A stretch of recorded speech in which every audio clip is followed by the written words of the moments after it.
I wasn't having back pains, I wasn't hurt or any auto accidents. I went there for total health. I've had pain for probably 30, 40 years. My legs were uneven. Motorcycle collision. Had a pretty bad spill. Car accident and hospital 45 days. I've struggled with very, very painful periods. Pills didn't work anymore. I tried muscle relaxers and physical therapy, but they weren't working. I've never really gotten any satisfaction from my doctor. My wife said, I think you should go see a chiropractor. Hello. If you're new to chiropractic, welcome. If you've enjoyed chiropractic care in the past, welcome back. If you're like most people, you have some questions about what you can expect on your visit today. When you first begin, it's kind of scary. The first visit was actually great. I felt so cared for. The atmosphere of the office is very light. You get to know everybody in the office. It was very welcoming. I felt really comfortable with them. Initially, we sat and talked. She cued in on who I am as a person. Described everything very carefully and before they did anything. Thorough explanations of what they're doing, why they're doing it. I could tell that he cared. He's a really cool guy. After I'd filled out some paperwork, I met the doctor and we discussed my problems. She explained what she was finding during the examination and I felt involved. First, realize that chiropractic is different than traditional medical care. Instead of treating symptoms with drugs or surgery, chiropractic care is mainly concerned with the integrity of your nervous system. Why the nervous system? Because your brain, spinal cord, and all of your nerves control and regulate every cell, tissue, and organ of your body. Your nervous system is the master system that controls your heart, blood, stomach acid, your immune system, and trillions of other details. If your nervous system doesn't work right, you don't work right. And when you don't work right, you're not healthy. It's as simple as that. Now, your brain is such an important part of your nervous system, it's encased in bone, but your spinal cord is a different matter. Your spinal cord is the information superhighway of your nervous system. Instructions to and from your brain travel this vital pathway. Your spinal cord is covered by 24 moving bones. Nerve roots, one on each side, exit the spinal cord from between each spinal bone to connect your brain to every part of your body, from your nose to your toes. But each bone can move in many different directions. So if one or more of these spinal bones doesn't move right, it affects nearby nerves. One of two things can happen. The least common is a pinched nerve. Now, it's easy to see how a nerve might be pinched, but actually it's quite rare. I'm told only a fraction of chiropractic cases involve a pinched nerve. Instead, it's more likely that nerve tissue is stretched, chafed, or irritated in some way. This inflames adjacent soft tissue. Like a short circuit, nerve impulses become distorted, confusing your brain's ability to properly control and regulate your body.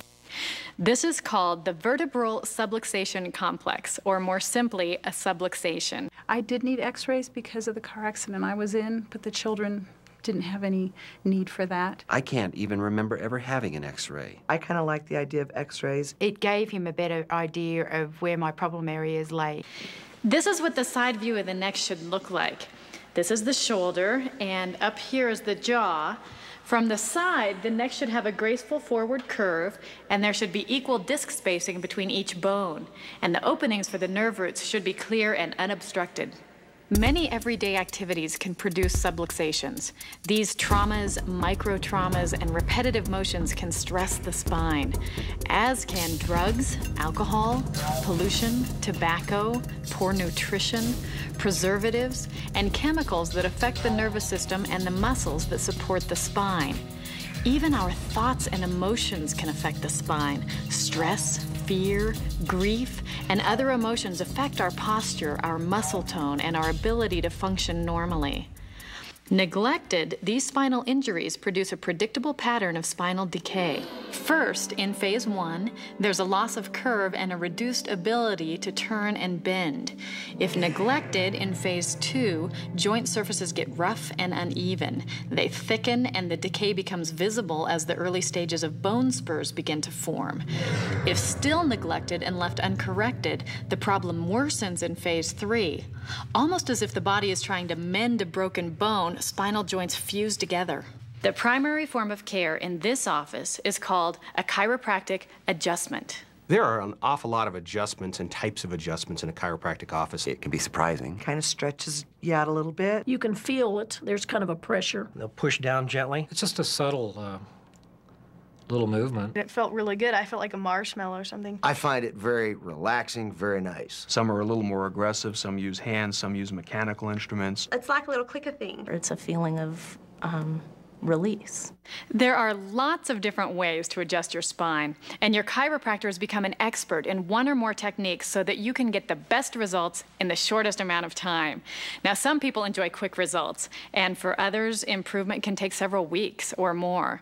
Since your body is doing the healing, not the chiropractor, results will naturally vary from person to person. Progress was a little slow at first. It's an instant relief. It took us 6 months to get me back walking. Instant repair. I think it took probably about 2 or 3 weeks before I sensed a major shift in the pain level. And how long will you need chiropractic care? It depends on your goals. Some people just want temporary relief. Others want to retrain and strengthen their spine so that they can avoid a relapse.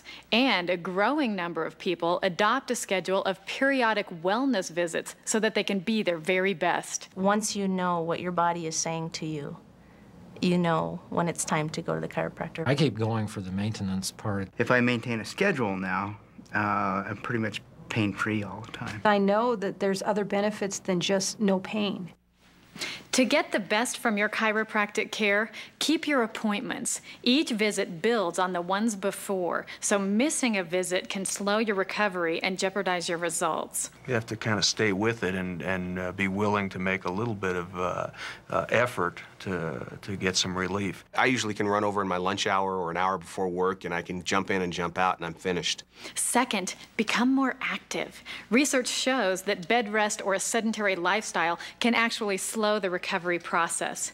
Recommendations may include exercises, stretching, swimming, or brisk walking. And this would be a good time to adopt other healthy habits such as drinking more water, improving your nutrition, and getting the proper rest. Ask about specific home care procedures that can enhance the healing process. And finally, keep a positive attitude and remain hopeful, knowing that chiropractic care has helped millions with a variety of health problems. Ask questions and stay involved. Those who do seem to get well faster. Your health affects everything you do and everyone you know. This office is committed to providing you the best chiropractic care available, and it's up to you to decide how much of it you want.